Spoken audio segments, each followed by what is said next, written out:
বাঙালি সংস্কৃতি, বাংলাদেশের মানুষের হাজার বছরের আবহমান কালো যে ঐতিহ্য, এই হাডুডু খেলা, এই নৌকাবাইজ খেলা, এই একাদোকা খেলা, এই লাঠিগুলি খেলা,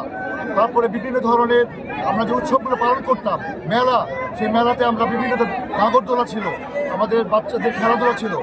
সেই খেলাগুলো হারিয়ে গেছে। সেগুলো আমরা ফিরিয়ে আনতে চাই। ফিরিয়ে আনার জন্য আমাদের প্রাণপ্রিয় নেতা আমাদের ভারপ্রাপ্ত চেয়ারম্যান তারেক রহমান সারা বাংলাদেশের মানুষকে আজকে এই বাঙালি সংস্কৃতিকে ফিরিয়ে আনার জন্য ভারতীয় আধিপত্যবাদ, ভারতের যে ইলেকট্রনিক মিডিয়া, যে মিডিয়ার মাধ্যমে আমরা আমাদের ঘরের মধ্যে স্টার প্লাস, স্টার জলসা, এই ধরনের অপসংস্কৃতি চর্চা করে বউ শাশুড়ির সাথে ঝগড়া, দেবরের সাথে ভাবির ঝগড়া, স্বামীর সাথে স্ত্রীর ঝগড়া, এই ধরনের অপসংস্কৃতি ঢুকিয়ে আমাদের শিশু মন, আমাদের যুবকদের মন এবং আমাদের মানুষের যে একসাথে থাকার যে মানসিকতা, এক পরিবারে থাকার যে মানসিকতা, সেটাকে পরিকল্পিতভাবে ধ্বংস করা হয়েছে। আমরা আজকের এই খেলার মাধ্যমে এই মাঠের মধ্যে আমাদের যে প্রাণ শক্তি, এই সবুজ বাংলাদেশের, এই নদীমাতৃক বাংলাদেশের যে প্রাণ শক্তি, যে গান, ভাওয়াইয়া, পল্লীগীতি,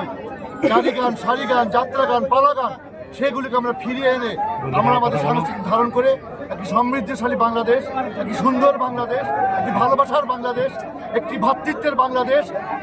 পার্বত্য চট্টগ্রাম থেকে পঞ্চগড় পর্যন্ত সকল শ্রেণী, পেশা, জাতি সকলকে আমরা ঐক্যবদ্ধ করে একই মালায়, একই সুতায় গেঁথে আমাদের ভালোবাসার সেই বাংলাদেশকে আমরা ফিরিয়ে আনতে চাই, যা আমাদের 17 বছরের আন্দোলনের ফসল, যা আমাদের জুলাই আগস্টের এই শত